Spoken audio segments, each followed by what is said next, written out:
उत्तरांचल नामा में आप सभी का स्वागत है। मैं हूं शक्ति प्रकाश श्रीवास्तव। बेटियों की सीख और एनडीए नेताओं का डैमेज कंट्रोल।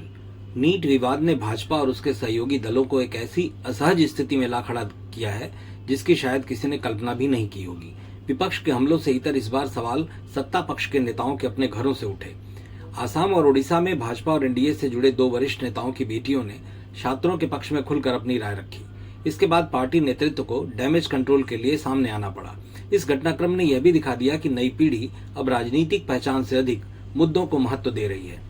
असम में राज्य के राजस्व एवं आपदा प्रबंधन मंत्री और असम गण परिषद के वरिष्ठ नेता केशव महंत की बेटी दिविसा महंत दिल्ली के जंतर मंतर पर हुए छात्र आंदोलन में शामिल दिखाई दी।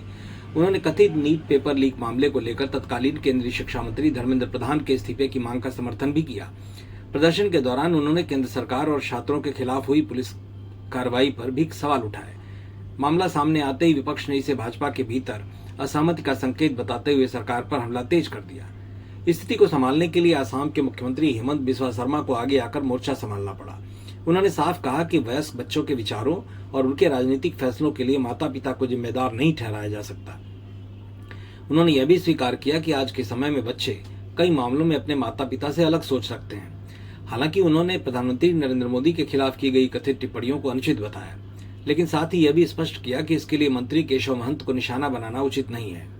इसी तरह उड़ीसा में भाजपा सांसद अपराजिता सारंगी की बेटी अर्चिता सचिन राहर ने सोशल मीडिया पर धर्मेंद्र प्रधान के इस्तीफे का स्वागत करते हुए लिखा कि वह छात्रों के साथ है। बाद में उन्होंने यह भी कहा कि उनके परिवार के लोग भाजपा के साथ हैं, लेकिन इस मुद्दे पर उनकी अपनी स्वतंत्र राय है। सांसद के कार्यालय ने भी यही कहा कि लोकतंत्र में हर व्यक्ति को अपने विचार रखने का अधिकार है। प्रदेश भाजपा नेतृत्व ने भी इस मामले को व्यक्तिगत राय बताकर विवाद को शांत करने का प्रयास किया। यह घटनाक्रम केवल दो नेताओं के परिवारों तक सीमित नहीं है, यह भारतीय राजनीति में बदलती सामाजिक सोच का भी संकेत है। आज की युवा पीढ़ी परिवार या दल की पहचान से आगे बढ़कर मुद्दों के आधार पर अपनी राय बना रही है। सोशल मीडिया के दौर में उनके विचार तुरंत सार्वजनिक हो जाते हैं और राजनीतिक बहस का हिस्सा बन जाते हैं।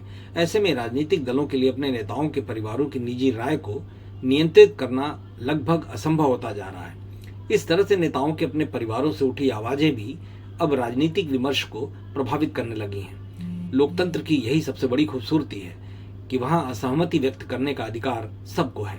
राजनीतिक दलों के लिए चुनौती यही है कि वे इन बदलती अपेक्षाओं को समझें और संवाद के जरिए जनता का विश्वास बनाए रखें।